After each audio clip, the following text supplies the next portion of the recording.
예수의 길이란 예수님을 믿고 그리고 그 말씀을 듣고 그 말씀대로 살아내는 것을 이야기합니다.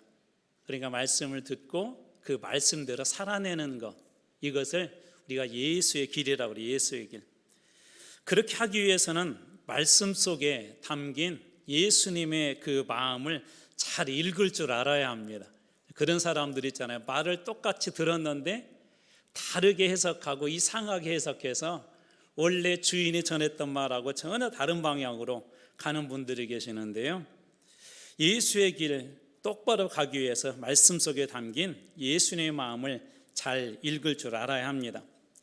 예수님과 그분의 말씀을 믿는다고 하면서도 예수님의 뜻과 그리고 그 마음도 모르고 내 방식대로 말씀을 해석하여서 내가 원하는 대로 가는 것은 예수의 길을 가는 것이 아닙니다.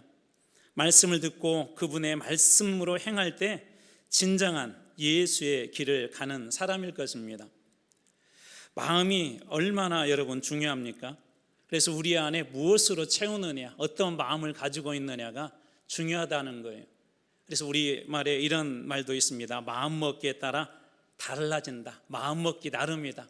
그래서 마음먹기에 따라서 그게 살 수도 있고 마음먹기에 따라서 죽을 수도 있습니다. 그래서 잠언에는 잠언 4장 23절에는 이렇게 우리들에게 이야기합니다. 무릇 지킬 만한 것 중에 더욱 내 마음을 지키라. 생명의 근원이 이에서 남이니라. 지킬 만한 것 중에 마음을 지켜래요. 그만큼 그 마음이 중요하다는 것입니다. 예수 믿는 사람은 특별히 이 마음을 지켜내는 것이 중요합니다. 우리 백마고지라는 곳이 있는데 6.25 때요 무려 1m 이하가 이 고지가 이렇게 낮아졌대요. 하룻밤 사이에서도 두세 번, 막 여러 번 주인이 바뀌고, 왜 그러냐면 그 주변의 길목이 가장 중요한 것이기 때문에 그 고지를 지키면 그 주변 전쟁에 승리할 확률이 팍 올라가고, 그 고지를 잃어버리게 되면은 그 주변에서 전쟁에 질 수밖에 없는 정말 중요한 곳이기 때문에 목숨을 걸고 매일 그곳을 지키는 것입니다. 또 6.25 때 이런 일도 있었죠. 우리나라가 밀려서 낙동강까지 이제 밀렸을 때 낙동강 전선에서 목숨을 걸었던 우리 수많은 우리 군인들이 있었습니다. 왜냐하면 그것이 무너지게 되면 우리 대한민국이 무너지기 때문에 그것은 목숨 걸고 지켜야 될 마지막 마지노선이었던 것이죠. 이처럼 마음도 신앙에서는 우리가 꼭 지켜야 될 이 백마고지나 이 낙동강 그 전선처럼 아주 중요한 것이 바로 그 마음이라고 그렇게 이야기합니다. 예수를 믿는 사람으로서 꼭 지켜내야 될 것이 있는데 바로 그 마음이라고 하고, 그것이 그만큼 중요하다는 거예요. 우리가 예수님의 마음을 알 수 있도록 주님께서 우리에게 주신 것이 있는데 그것은 뭐냐면 성경입니다. 성경. 우리는 성경을 통해서 하나님이 어떠한 분인지를 깨달을 수가 있고, 그 다음에 두 번째 성경을 통하여서 우리는 하나님의 뜻과 하나님의 마음을 알 수가 있습니다. 그러니까 하나님의 마음을 잘 알려면 여러분이 성경하고 가까워지셔야 돼요. 멀리 있어서는 결코 그 마음을 알 수가 없습니다. 말씀을 담는 것은 결국은 그 성경 속에, 말씀 속에 예수님의 마음이 들어있기 때문에 말씀을 담는다는 것은 결국 예수님의 마음을 담는 것과 똑같습니다. 그러면 어떤 일이 일어나냐면 놀라운 창조의 능력이 생겨요. 놀라운 변화들이 일어난다는 것입니다. 우리 그릇 얘기 여러 번 했잖아요. 이 그릇이 똑같은 그릇이지만 금을 담게 되면 이름이 바뀝니다. 금그릇으로 바뀌게 돼요. 이 병에다 물을 담게 되면 물병으로 이름이 바뀝니다. 마찬가지로 그리스도인들은 예수님의 말씀, 그분의 마음을 담게 될 때 그때 비로소 그 사람을 그리스도인, 예수 믿는 사람, 예수의 길을 가는 사람이라고 그렇게 이야기한다는 것입니다. 그렇게 우리의 인생에 예수 그리스도의 말씀으로 가득 채워야 합니다. 아니, 주님의 말씀이 우리 안에 들어와서 가득 채워지도록 우리의 삶과 우리의 인생과 우리의 마음을 내어 놓아야 합니다. 그렇게 채워지게 되면 우리 인생이 달라지는데, 말씀은 창조의 능력이 있기 때문에 이렇게 우리 인생은 새로워지기 시작합니다. 그것뿐만 아니라 말씀이 들어오게 되면 한 인생의 가치와 의미가 달라지기 시작합니다. 예전에 움켜잡는 사람, 약을 뱉던 사람이 이스라엘로 바뀐 것처럼 하나님 말씀이 담겨지기 시작하면 그 사람의 인생의 가치와 의미가 달라지기 시작합니다. 그리고 또 하나는 이 말씀을 담고 예수님 마음을 담게 되면 상황을 바라보는 눈과 해석이 달라집니다. 그래서 사도 바울은 육체의 가식 때문에 힘들었잖아요. 근데 나중에 그걸 어떻게 바라보게 되냐면 은혜다라고, 은혜라고 이 상황과 현재의 모든 것들을 해석하는 그런 눈들도 달라집니다. 그리고 무엇보다도 지금 내가 있는 이 공간과 시간이 하나님의 역사로 바뀌게 됩니다. 우리가 말씀으로 채우게 되면, 예수님의 마음으로 채우게 되면 지금 내가 살아가는 이 시간, 그리고 우리가 있는 이 공간이 하나님의 역사로 바뀐다는 거예요. 여러분, 사도 바울을 보십시오. 그는 가는 곳마다 생명의 역사가 나타났는데 빌립보 감옥 안에 갇혀 있을 때도 그는 갇힌 사람이었지만 갇힌 사람이 아니었습니다. 오히려 빌립보 감옥의 간소장이 예수를 믿게 되는 생명의 역사가 그곳에서 일어나게 됩니다. 모세는 어떻습니까? 광야 떠돌이처럼 살았던 그가 떨기나무 가운데 임재하신 하나님을 만나고 절망과 패배의 자리에서 저 깊은 인생의 이 구덩이에 빠졌던 것 같은 그 사람이 그 시간을 통해, 그 공간을 통해 민족을 구하는 놀라운 그런 삶으로 뒤바뀌지 않습니까? 이처럼 주님이 찾아오시고 말씀 우리 가운데 들어오고 우리의 영혼에, 우리 심령에 주님으로 채워지게 되면 우리의 삶이 창조의 공간으로 바뀌고 우리의 삶이 새로워진다는 것입니다. 엘리야는 어떻습니까? 그가 살았던 시대는 아합과 이세벨로 말미암아 하나님의 이름이 북왕국에서 거의 다 지워져 버렸어요. 하나님을 믿는다는 게 오히려 이상했어요. 요즘 우리 젊은 친구들이 학교에 가서 예수 믿는다고 하고 또 점심시간에 친구들하고 밥 먹을 때 이렇게 기도하면 이상하게 바라봅니다. 야, 너 교회 다니냐? 그런데 이 엘리야 시대는 훨씬 더 심했어요. 하나님을 믿는다는 것 자체가 완전히 이방인처럼 느껴지던 그런 시대가 엘리야의 시대였습니다. 그런데 말씀이 그 안에 있고 하나님의 마음이 그에게 있자 갈멜산에서 여전히 이스라엘의 소망은 하나님께 있음을 이 엘리야가 보여주지 않습니까? 수많은 우상과 물질과 재물의 신들이 이스라엘의 소망이 아니라 이 땅에 하나님 믿는 사람이 다 사라지고 설령 엘리야 나 혼자 남았다 할지라도 여전히 우리나라의 소망은 하나님께 있습니다라고 보여준 그 사건이 이 갈멜산 사건 아닙니까? 다윗은 어떻습니까?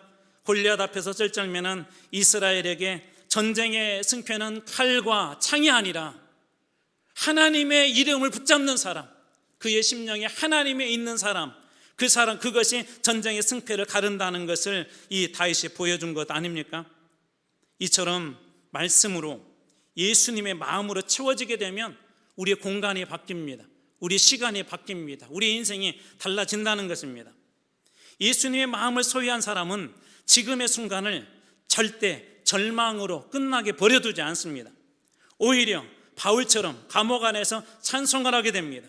실패처럼 보여도 예수님의 마음으로 살아가는 사람들에게는 놀라운 은혜의 길들이 항상 예비되어져 있습니다. 그렇기 때문에 이 시간이라는 공간이라는 그리고 내 삶 속에 무엇으로 채워내나가 정말 중요합니다. 제가 예전에 섬겼던 우리 안산제일교회 고은 목사님이 이런 말씀을 한번 하셨어요. 이분이 암으로 여러 번 고생을 하셨는데 한 번은 이런 말씀을 하시더라고요. 병원에 이제 유암 초기에 이렇게 가서 수술을 받았는데 거기에 우리 목사님은 초기가 아니라 말기셨어요. 여러분들이 계셨는데 그 중에 초기인 분이 계셨대요. 근데 이분이 늘 이렇게 이야기하더래요. 나는 죽었어. 나는 끝났어. 유암 초기인데 나는 죽었어. 나는 끝났어. 근데 목사님은 어느 날 이게 말씀이 생각난 거예요. 나는 너를 치료하는 여호와라. 그 말씀이 확실해졌대요. 그 말씀을 계속 붙잡고 기도하고 그 말씀으로 채웠대요. 근데 목사님은 정말 살아나셨고 초기인데도 나는 끝났어 하는 그분은 결국은 돌아가셨다고 하면서 그 상황과 순간 속에 무엇으로 채우느냐가 정말 중요하다는 그런 교훈의 말씀을 해주셨습니다. 여러분도 마찬가지겠지만 저에게도 인생의 절망의 순간이 몇 번 있었습니다.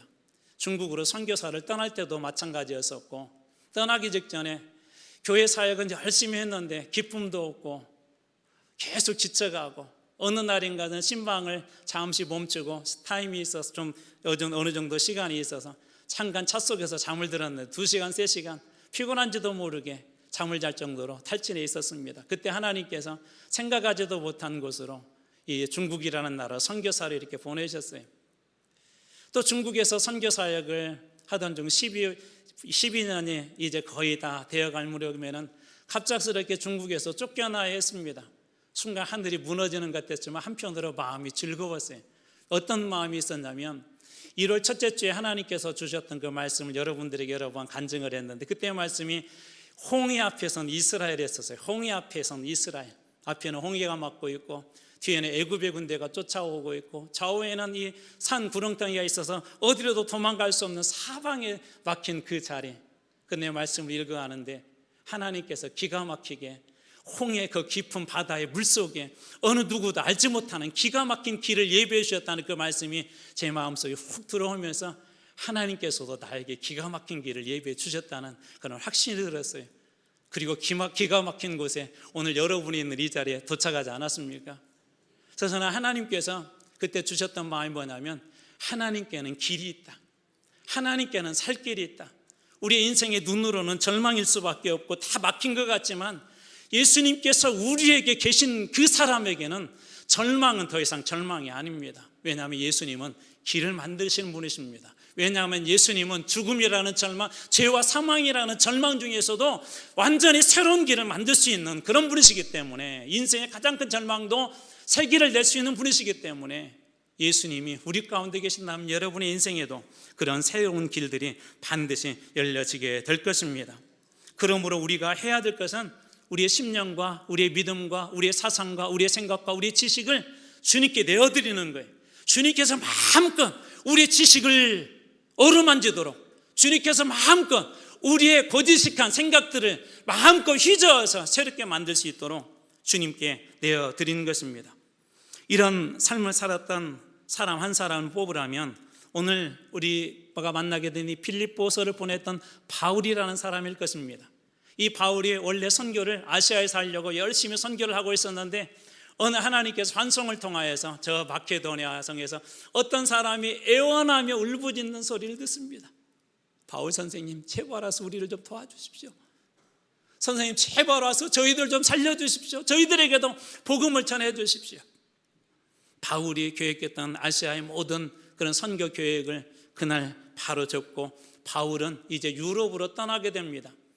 그리고 그가 도착해서 우리 성경에는 마게도냐의 첫 성이라고 되는, 첫 성이라는 말은 처음 성이라는 그런 의미가 아니라 크다는 의미예요. 마케도냐, 그 유럽의 지역에서 가장 큰 도시였던 빌립비에 도착하게 됩니다. 그리고 그곳에서 처음으로 이 개척한 그런 교회가 바로 오늘 우리가 만나게 된 이 본문이 쓰여진 바로 그 빌립보 교회입니다. 이 빌립보서는 바울이 감옥 안에 갇혀 있으면서도 이 빌립보 교회에 보낸 편지인데, 이 말씀을 읽어가다 보면 바울이 지금 감옥 안에 있는지 알 수 없을 정도로 큰 기쁨으로 가득 차 있습니다. 그는 감옥에 갇혀 있는데도 이런 확신이 있었어요. 내가 갇혀 있지만 하나님 복음은 멈추지 않을 것입니다. 갇혀 있는 것도 복음이 될 것입니다 하며 그는 기뻐하고 있었습니다. 그래서 빌립보 교회는 이 말씀을 읽어가다 보면 아무런 문제가 없는 것처럼 보입니다. 그런데 바울이 반복적으로 빌립보서를 읽어가다 보면 사용하고 있는 한 문구를 우리가 만나게 되는데, 이런 문구입니다. 한 마음, 혹은 마음을 같이하여, 마음을 합하여. 예를 들자면 빌립보서 1장 27절 뒷부분은 너희가 한 마음으로 서서 한 뜻으로 복음의 신앙을 위하여 협력하는 것과 비슷한 단어들이 여러 번 등장하죠. 한 마음, 한 뜻, 협력. 그리고 이 빌립보서 2장 2절에는 마음을 같이하여 같은 사랑을 가지고 뜻을 합하며 한 마음을 품어, 계속해서 하나라는 것을 강조하는데 한 마음, 한 뜻, 그런 말들이 반복해서 이렇게 일어나고 있습니다. 기록되어져 있습니다. 이런 말을 한다는 것은 빌립보 교회가 하나 되지 못하는 뭔가가 있다는 것입니다. 완벽하게 보이는 교회 같았지만 이 바울이 개척했던 이 빌립보 이 교회 안에도 그런 문제가 있다는 거예요. 빌립보 교회는 어떻게 개척이 되어졌냐면, 그렇게 환상을 보고 갔는데 그곳에서 이제 기도할 처소를 이렇게 찾고 있는데 우연치 않게 소아시아 두아디아라라고 하는 곳에서 온 자주빛 옷감 장사, 이 자주색 옷감 장사는 상당히 자주색 옷감은 부유한 거, 비싼 거예요. 이 고급 천을 사고 파는 그 장사꾼 루디아라는 여인을 만나게 됩니다. 이 여인의 집에서 첫 예배를 드리고 이 여인이 이제 그곳에 처음 성도가 되면서 빌립보 교회가 개척이 되어졌습니다. 그렇다 보니까 자연스럽게 다른 지역의 교회들보다도 이 여성들의 파워가 조금 컸던 것 같아요. 그래서 빌립보서에도 그것을 짐작할 수 있는 한 말씀을 볼 수가 있는데, 빌립보서 4장 2절입니다.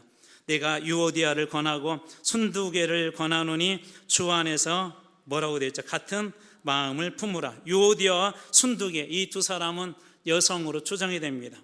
대부분 학자들은 여성이라고 그렇게 말하고 있는데, 이 두 사람에게 권면한대요. 내가 여러분들에게 권면합니다 하면서 바울이 어떤 권면을 하냐면 주 안에서 같은 마음을 품으라라고 그렇게 합니다. 같은 마음을.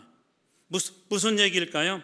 빌립보 교회 안에 같은 마음을 품지 못하는 좀 약간 어긋나고 있는 그런 모습들이 이 교회 안에 있었다는 것입니다. 한 마음이 되지 못했던 것이죠. 여러분, 교회가 어느 교회나 사람들이 모이는 곳이기 때문에 분명 이런 현상들은 발생할 것입니다. 다양한 사람들이 모이기 때문에 다양한 의견들 때문에 그럴 것이에요. 그런데 한 마음 되지 못한 것이 얼마나 위협적이었던지 사도 바울 선생님을 통하여서 주님은 그들에게 같은 마음을 품으라고, 한 마음이 되라고 그렇게 이야기합니다. 한 마음이 되는 것이 얼마나 중요한지 예수님께서 붙잡히시기 직전에 하셨던 기도, 특별히 요한복음 17장에는 우리가 대제사장적 기도라고 하는데, 여기에서도 예수님 우리를 위해서 이런 기도를 하십니다. 요한복음 17장 11절입니다. 거룩하신 아버지여, 내게 주신 아버지의 이름으로 그들을 보전하사 우리와 같이 그들도 하나 되게 하옵소서.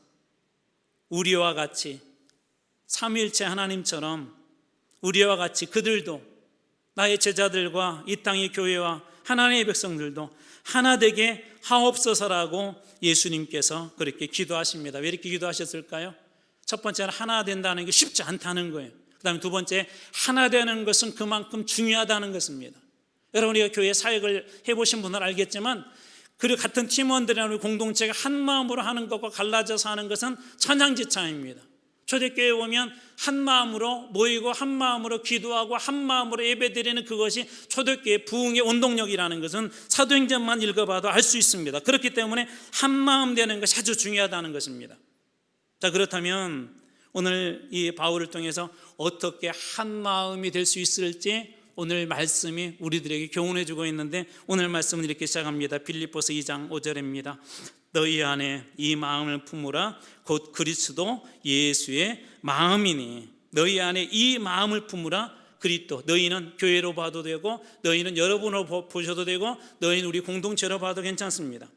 무엇을 품으라고 하는 거죠? 마음에 너희는 이 마음을 품으라 하면서 이제 5절 이하에 그리고 11절까지 있는 그 예수 그리스도의 마음을 품으라고 그렇게 이야기합니다. 여기서 품는다라는 말이 헬라어로 프로네오라는 말인데 몇 가지 뜻이 있어요. 생각하다, 그 다음에 전념하다라는 그런 뜻이 있어요. 판단하다는 그런 뜻도 있고 무엇에 마음을 두다 그런 뜻이 있는데, 여기 보면 전념하다라는 뜻, 전념. 이게 무슨 이야기냐면 너희 안에 이 마음을 품으라는 것은 너희 안에 이 마음의 전념해라는 거예요. 예수님의 마음의 전념, 거기에 모든 것에 마음을 두라고 그렇게 이야기합니다. 마음속에 온전히 예수님 마음이 무엇인지 고민하고 그것으로 가득 채우는 것을 우리가 프로네오라 합니다. 프로네오. 한 번은 하나님께서 사울을 이렇게 버리고 나서 이제 새로운 왕을 세우려고 이사의 집으로 사무엘을 이렇게 가라고 그래요. 그래서 사무엘이 이사의 집으로 갔습니다. 첫째 아들이 지나가는데 사무엘 마음속에 어떤 마음이 들었냐면, 야, 이 사람이 우리의 왕이다. 왜냐하면 키도 컸거든요. 멋졌거든요. 그래서 이 정도면 충분히 우리의 왕이 될 자격이 있어 그랬는데, 하나님께서 그의 마음에 아니다. 이 사무엘은 선지자잖아요. 그리고 탁월한 사람이잖아요. 그런데 그가 판단한 것이 아마 이스라엘 다른 사람들도 보았을 때 그렇게 똑같이 판단했을 것입니다. 그런데 하나님은 아니다 그래요. 그러면서 이런 얘기를 하죠. 너희들은 외모를 보지만 나는 중심을 본다. 중심. 그렇게 해서 하나님께서 결국 세운 사람이 누굽니까? 다윗 아닙니까? 바로 그것이 전념하다는 거예요.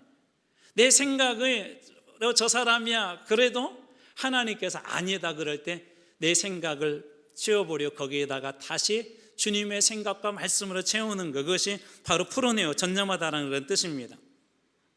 자, 그렇다면 이 예수님의 마음을 어떻게 품을 수 있을까? 한 세 가지 아주 짧게 빨리 살펴보도록 하겠습니다. 첫 번째는 우리 앞에서 여러 번 예수의 길을 얘기하면서 공통적으로 했던 것 중에 하나가 있는데 권리 포기입니다. 이것을 다른 말로 바꿔볼게요. 자기 부인. 빌립보서 2장 6절입니다. 이 말씀 같이 한번 읽어보겠습니다. 시작.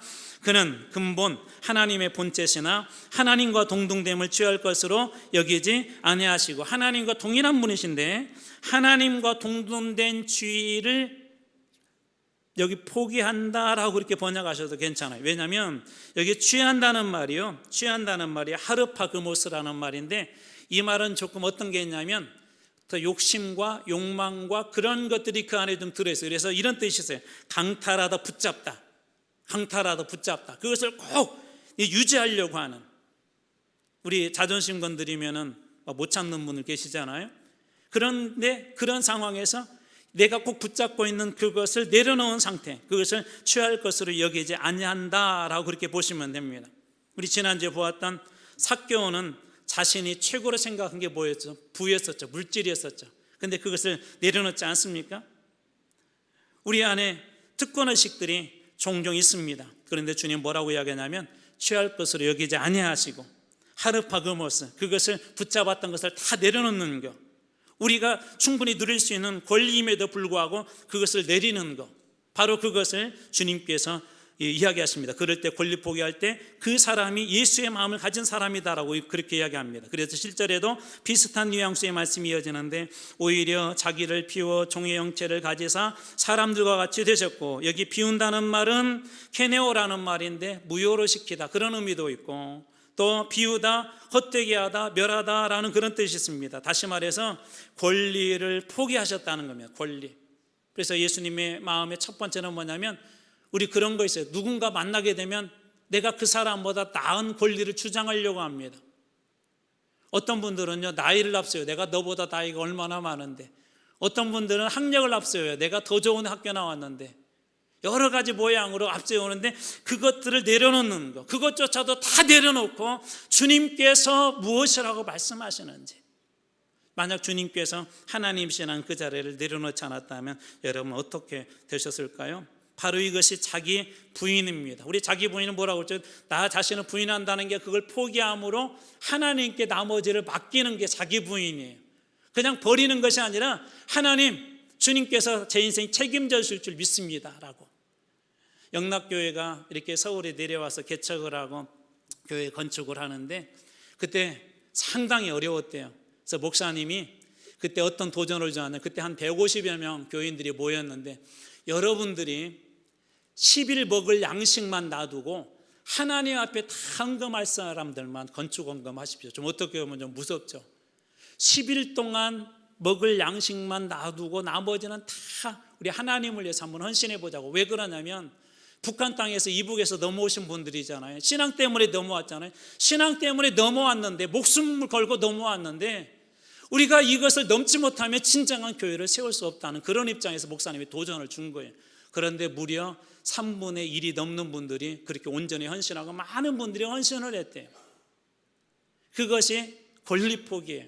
내 재산이지만, 내 아들이지만 그것을 포기하고 내려놓을 때 여러분 누가 책임지신다고요? 하나님께서 책임져 주실 줄로 믿습니다.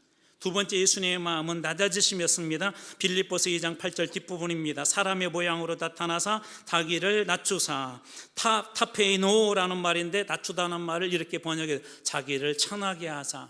다시 바꿔볼게요. 자기를 노예처럼, 자기를 종처럼 그렇게 예수님께서 하셨다는 것입니다. 노예나 종이 하는 가장 중요한 것은 뭐냐면 주인의 말에 무조건 따르는 것입니다. 그 결과 어떻게 되었죠? 예수님은 십자가의 죽으심에 복종할 수밖에 없었습니다. 그래서 세 번째로 예수님의 마음 세 번째는 십자가의 죽음에 순종하신 거였습니다. 그래서 2장 8절 뒷부분에 보면 죽기까지 복종하셨으니 그 십자가에 죽으셨습니다. 그런데 방금 보았던 이 권리 포기, 낮아지심, 그리고 십자가의 죽음에 이 순종에 쓰였던 단어들을 가만히 보게 되면 예수님의 의지적 결단이 이 속에 들어가 있습니다. 이런 거예요. 예수님께서 우리에게 구원의 길을 열어주시고 구원받을 수 있는 모든 것들을 다 주셨지만 우리가 믿기로 작정하고 결단하는 것은 누구의 몫이죠? 여러분들의 몫 아닙니까?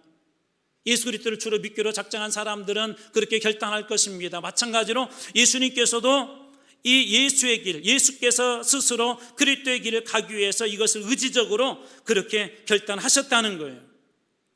여러분, 그렇기 때문에 예수님의 마음속에는 뭐가 있냐면, 물론 하나님의 모든 일들을 하지만 우리들에게 1차적으로 구체적으로 의지적인 그런 결단을 주님께서 요구하시고 그 의지적 결단들이 우리들 가운데 일어나게 될 때 그런 사람들이 그제서야 예수의 길을 갈 수 있는 것입니다.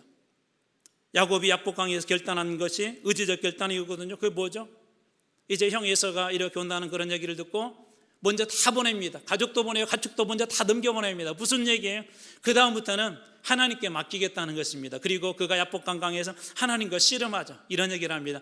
오늘 나에게 축복하지 않으면 당신을 보낼 수 없습니다.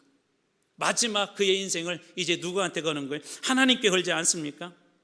예수의 길을 가려고 하는 사람, 참다운 교회를 세우려고 하는 사람, 정말 하나된 교회를 세우려고 하는 사람, 교회가 정말 교회다워지는 그런 교회가 되기를 원하는 사람, 교회가 예수님이 주인 되기를 원하는 사람, 우리의 삶 속에 예수님 말씀이 그대로 일어나기를 원하는 그런 사람들에게는 이러한 의지적인 결단이 필요하다는 것입니다. 그런데 여기 한 가지 맹점이 있습니다. 예수님처럼 십자가에 죽을 수도 있다는 그런 엄청난 손해가 있을 수도 있다는 것입니다. 그런데 만약 그것이 우리의 유일한 소망이라면 여러분 어떻게 하시겠습니까? 교회가 살아야 우리 가정에 살고 말씀이 살아야 내가 살 수 있다면 그 유일한 소망이라면 여러분은 어떻게 하시겠냐는 것입니다. 길을 가다가 다 죽어가는 사람, 아니 그 중에 여러분의 가족이 죽어간다면 여러분 어떻게 하시겠어요? 여러분 도전에 시간이 없다고 돈 벌러 가야 된다고 죽어가는 자녀를 버리고 그 자리를 떠날 부모가 있겠습니까? 자녀를 사랑하기 때문에 생명이 중요하기 때문에 돈 벌러 갔던 그런 시간도 다 버릴 것입니다. 직장도 버릴 것입니다. 자녀를 살릴 수만 있다면 우리의 목숨도 다 내놓을 것입니다. 자녀가 간이식을 받아야만 살 수 있다고 하는데 유일하게 조직이 나밖에 받지 않다면 여러분 어떻게 하시겠습니까? 수술을 하다가 죽을 수도 있다고 수술 동의서에 사인을 해야 되는데 그래도 사인하지 않겠습니까? 하나님께서 왜 사도 바울을 통해서 한마음 된 그런 교회, 한마음 되는 것이 왜 그렇게 중요한지 그렇게 이야기할까요? 교회의 중요한 생명의 원천 중에 하나가 이거이기 때문에 그렇습니다. 미국으로 이반된 한 젊은 남자 청년이 사춘기를 지나면서 방황하기 시작했습니다. 친구들하고 늘 싸웠습니다. 술과 마약을 했습니다. 이 양부모님이 하도 이런저런 얘기해도 안 되니까 이 아들을 데리고 한국으로 이렇게 왔습니다. 그리고 강원도 어느 산골에 깊숙한 곳을 가게 되었는데 물이 졸졸 흐르고 있었고 작은 다리가 하나가 있는 그 곁에 다 우물어진 무덤가 곁에 섰습니다. 아들이 묻습니다. 아버지 저게 무엇입니까? 그러자 그 아버지가 6.25 때 얘기를 하는데 예전에 6.25 때 그렇게 추운 겨울날 그곳을 지나고 있었대요. 어디선가 아기 울음소리가 들렸답니다. 그래서 이 비군이 이렇게 찾아가다 보니까 그 다리 밑에 아기가 돌돌 말려서 있는데 울고 있더래요. 배고파서. 그리고 그 곁에는 시로라기 하나 걸치지 않는 한 여인이 얼어서 죽어 있었다고 합니다. 그 여인은 이 아이의 엄마였습니다.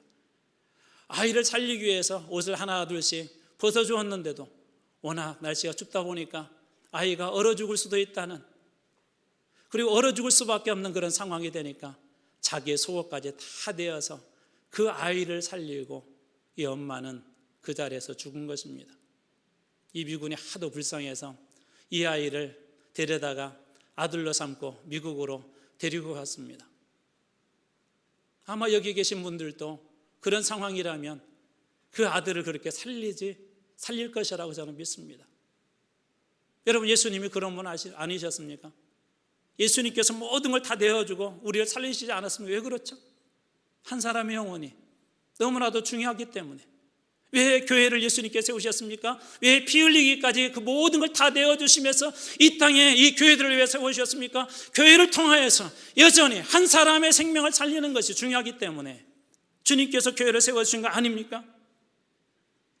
사랑하는 성도 여러분, 저는 이제 예수의 길을 여러분들에게 마무리하면서 주님께서 가셨던 그 길들을 여러분들이 다시 갈 수 있도록 여러분에게 도전하고자 합니다. 하나님께서 주셨던 그 길들, 예수의 길들을 여러분들이 잘 가셔서 포기해야 될 것을 포기하고 낮아져야 될 것에서 낮아지고 복종해야 될 것에서 때로 복종하고 내 생각과 맞지 않는다 할지라도 모든 걸 다 잃어버린다 할지라도 비록 그것이 십자가의 자리라 할지라도 가정을 살릴 수 있고 교회를 살릴 수 있다면 예수님처럼 여러분들 한번 거기에 여러분의 인생을 한번 걸어보지 않겠습니까? 사랑하는 성도 여러분, 저는 우리 교회가 예수님께서 말씀하셨던 그 예수의 길을 말씀대로 잘 걸어가 그토록 살리고 싶었던 사람, 그토록 살리고 싶었던 영혼을 살리는 교회로 예수의 길에 우뚝 선 여러분 모두가 다 되시길 주님의 이름으로 축원합니다.